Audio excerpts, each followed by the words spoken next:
Welcome to the morning news for Thursday, June 18th, 2026.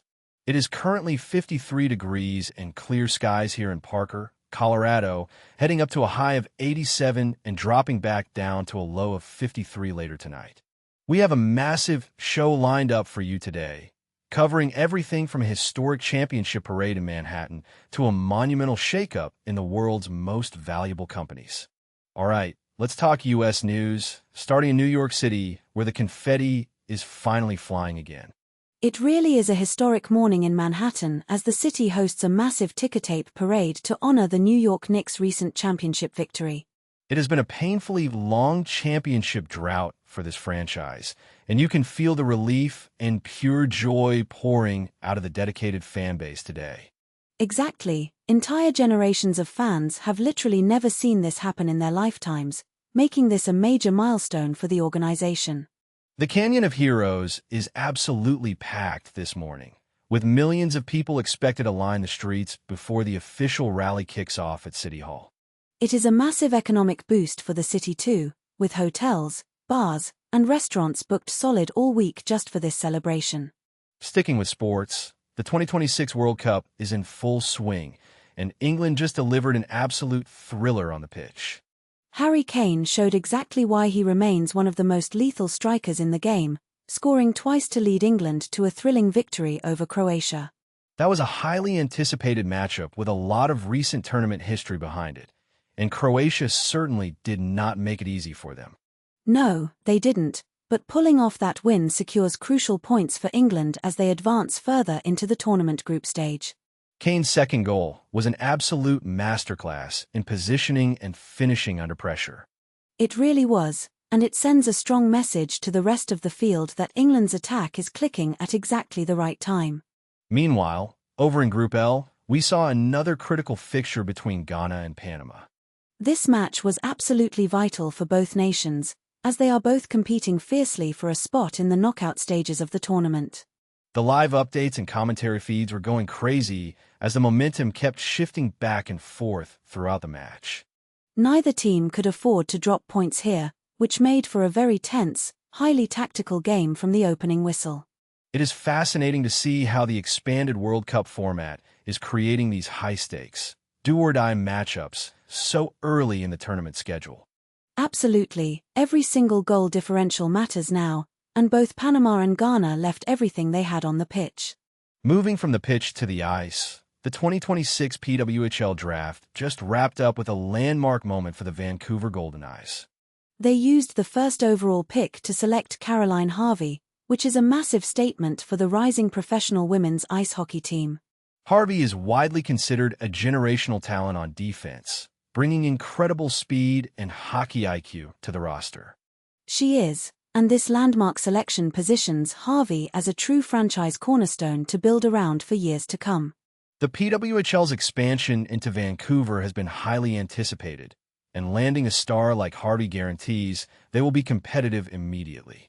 It is a huge win for the league's visibility in Western Canada, and I imagine Harvey's jersey sales are probably already through the roof.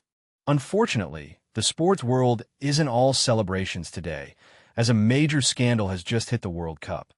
Ivory Coast forward Eli Wahi has been arrested over allegations of spot-fixing offences during the 2026 tournament. This is a massive blow to the integrity of the games, casting a very dark shadow over the group stages. What does this mean for FIFA's broader efforts to police the sport? It underscores their ongoing and frankly struggling battle to combat corruption and gambling manipulation in modern football. Spot fixing is notoriously hard to track because it involves specific, minor events like a yellow card or a corner kick, rather than the final score of the match.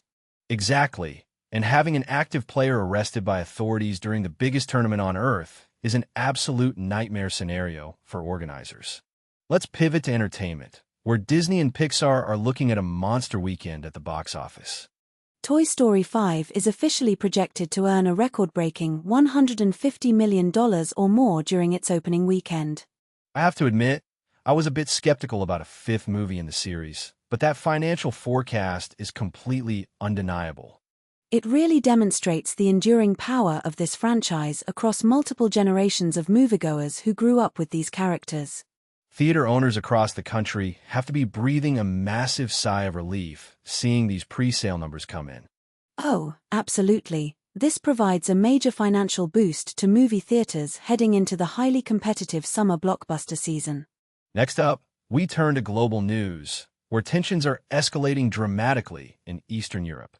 Let's get right into our global coverage, starting with Ukraine launching its largest ever drone attack directly targeting Moscow. This is a significant escalation in the ongoing conflict, bringing the harsh realities of the war directly to the Russian capital. It is a stark demonstration of Ukraine's rapidly growing long-range aerial capabilities and their willingness to strike deep inside Russian territory. What does this mean for us and the strategic balance moving forward? It forces Russia to make difficult decisions, likely diverting critical air defense systems away from the front lines to protect their domestic infrastructure. And psychologically, it shatters the illusion of safety for residents in Moscow who have largely been insulated from the daily realities of the fighting. In the tech and geopolitical sphere, the U.S. government has stepped in with new export controls targeting Anthropic's AI technology. This intervention stems from major concerns over the South Korean telecom giant SK Telecom potentially sharing access with China. SK Telecom is a massive player in the global market, and their deep integration with Anthropic raised immediate red flags in Washington. It really highlights how artificial intelligence has become a central battleground in geopolitical national security policies. The U.S. is aggressively trying to ring-fence advanced foundational models to prevent geopolitical adversaries from leveraging them for military or economic gain. Right, and this move shows the government is willing to strain relationships with allied corporate partners to maintain that critical technological edge. Sticking with AI in China, a new report from OpenAI reveals some alarming digital influence operations. The report details how operations linked to the People's Republic of China are actively targeting public debates surrounding artificial intelligence right here in the United States. They are intentionally trying to shape democratic discourse and manipulate policy decisions regarding these highly sensitive emerging technologies. That is huge. They are essentially using social media and synthetic content to sway how Americans view AI regulation and development. It is a sophisticated, coordinated attempt to ensure U.S. policies either stall domestic progress or remain favorable to Chinese strategic interests. Over in Europe, Dutch authorities have just executed a massive crackdown on state-sponsored cyber operations. They arrested 2 hosting company co-owners and seized 800 servers that were being used by Russia. Those servers were the technical backbone for conducting cyber attacks and widespread disinformation campaigns within the European Union. Taking down 800 servers at once represents a major law enforcement disruption of the infrastructure enabling these state-sponsored cyber influence operations. It is a massive win for European cybersecurity, effectively blinding a significant portion of Russia's digital influence network in the region. Next up, we have a quick look at the latest political and regional developments out of India. Turning to India, the long-standing, decades-old dispute between Tamil Nadu and Kerala over the Mullaperiyar Dam has resurfaced. Both states are holding firm on their opposing positions regarding the dam's structural safety and its regulated water levels. This unresolved conflict is a very serious issue, continuing to strain interstate relations and heavily impact water security for millions of farmers in the region. In Maharashtra, the political landscape is facing another potential earthquake this morning. 6 rebel MPs from the Shiv Sena UBT faction met with the Lok Sabha Speaker to claim that Uddhav Thackeray is planning a merger with the Congress Party. If this is true, the move intensifies the internal political rift within a regional party and could fundamentally reshape Maharashtra's political alliances ahead of the next elections. Finally, ahead of the highly scrutinized NEET UG 2026 retest, the central government is taking absolutely no chances. They have officially deployed special monitoring officers to oversee the entire conduct of the upcoming National Medical Entrance Examination. After the previous controversies, this direct intervention aims to prevent any further malpractice and completely restore public trust in the testing system.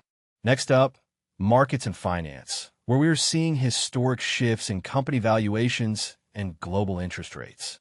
All right, let's dive into the markets, and we have to start with Elon Musk's SpaceX making absolute history today. SpaceX has officially surpassed Amazon to become the world's fifth most valuable company, which is just staggering to think about. This historic milestone comes after a massive 50% surge in its share price following its highly anticipated NASDAQ listing. That surge values the commercial rocket manufacturer at approximately $2.78 trillion. It highlights massive investor confidence in commercial space ventures and proves that the space economy is no longer just a speculative concept. To see a heavy manufacturing and space exploration company eclipse an e-commerce and cloud giant like Amazon is a true paradigm shift for the markets. Speaking of paradigm shifts, Hive Digital Technologies is making a massive pivot that investors are absolutely loving today. Their shares jumped 10% after securing a $220 million sovereign AI infrastructure deal up in Canada. They're going to deploy over 2,300 NVIDIA GPUs in a major strategic contract partnered with Bell and Cohere. This completely accelerates Hive's strategic transition away from traditional Bitcoin mining and into the booming AI sector. Exactly. They're utilizing their massive power infrastructure to become a high-performance AI computing powerhouse instead.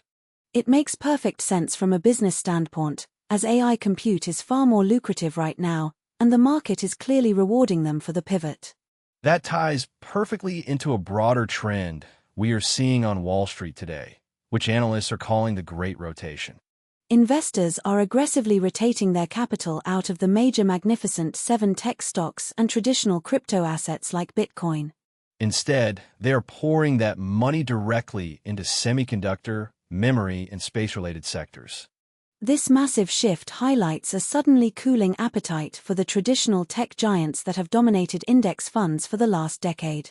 Capital is flowing directly toward companies that are solving the physical hardware bottlenecks required for AI and space infrastructure.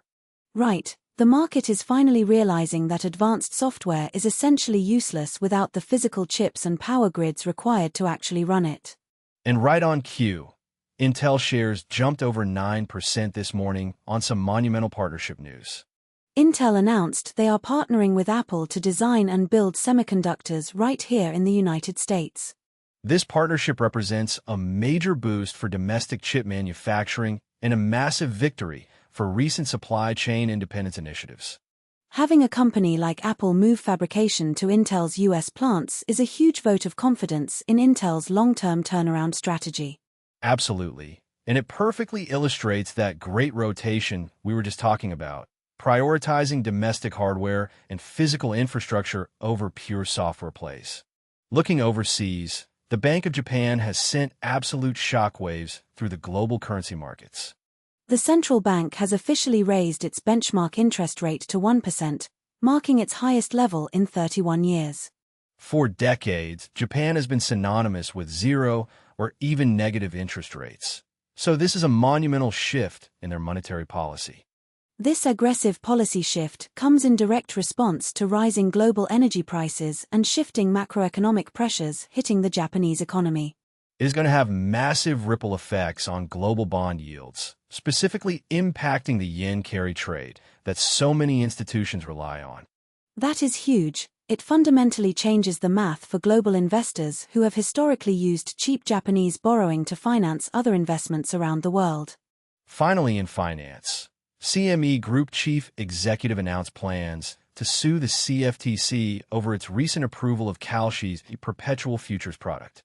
CME argues this approval directly violates the Dodd-Frank Act, which highlights the growing friction between traditional derivatives exchanges and regulators over new crypto-adjacent financial products. Next up, we cover tech and AI, where cybersecurity teams are facing a record-breaking nightmare this week. Let's get into tech. If you work in IT or cybersecurity, you probably haven't slept much this week because June 2026 just delivered a record-breaking Patch Tuesday. Microsoft released software updates addressing nearly 200 security vulnerabilities across its Windows operating systems in a single day. That marks a record-high volume for its monthly Patch Tuesday cycle. It is putting immense, immediate strain on security teams globally. The massive release really underscores the growing challenge organizations face in managing and patching critical software bugs. Especially when so many of these vulnerabilities are publicly exploitable, meaning the race against malicious hackers starts the second the patch drops. With 200 vulnerabilities arriving all at once, just prioritizing what systems to take offline and fix first becomes an absolute logistical nightmare for system administrators. And to make matters worse, one of the biggest threats facing Windows environments isn't even fully patched yet. Microsoft has confirmed a privilege escalation zero-day vulnerability in Microsoft Defender itself, which is tracked as CVE 2026-50656. The cybersecurity community has codenamed the vulnerability Rogue Planet, and the terrifying part is that a patch is still only in development. That means attackers are currently able to exploit this flaw to gain elevated system privileges on vulnerable machines with no official fix available. Having a zero-day vulnerability exist in the very software designed to defend your operating system is the ultimate irony, and it presents a massive risk to enterprise networks. Meanwhile, the U.S. Cybersecurity and Infrastructure Security Agency, better known as CISA, is dealing with its own massive internal crisis. U.S. lawmakers are demanding immediate answers after a contractor accidentally exposed AWS GovCloud keys and other agency secrets on a public GitHub repository. You really cannot overstate how embarrassing and potentially dangerous this is for the nation's premier cybersecurity agency. The breach has triggered intense congressional scrutiny, as lawmakers are furious over the lapse in basic operational security. CISA is currently scrambling to contain the exposure of its internal systems. But once administrative keys are made public, the damage is often already done. It just goes to show that human error remains the absolute weakest link in any defense strategy, even at the highest levels of government security. In other security alerts today, CISA also added a maximum severity Joomla content editor vulnerability to its known exploited vulnerabilities catalog. That specific flaw allows remote attackers to execute arbitrary PHP code on vulnerable web servers, making it a critical priority for web administrators. And Cisco has released urgent security updates to address an actively exploited medium-severity flaw in its Catalyst SD-WAN manager.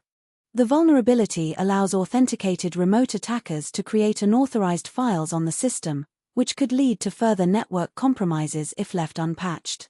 Shifting gears to space technology, China's Tianwen-2 spacecraft has executed a series of critical propulsive maneuvers. According to radio tracking data, the spacecraft is successfully on its approach to its target asteroid. The mission represents a key milestone in China's rapidly advancing deep space exploration and asteroid sample return capabilities. And finally, the U.S. Space Force has ordered 2 additional GPS-3F satellites from Lockheed Martin under a $514 million contract modification. These advanced satellites will introduce upgraded anti-jamming capabilities and advanced digital payloads to secure both military and civilian navigation globally. That wraps up our coverage for today. The clear theme across the board is shifting power dynamics, from the stock market rotating heavily into physical hardware to geopolitics playing out in AI regulation and deep space. Thanks for starting your morning with us. We will catch you back here tomorrow.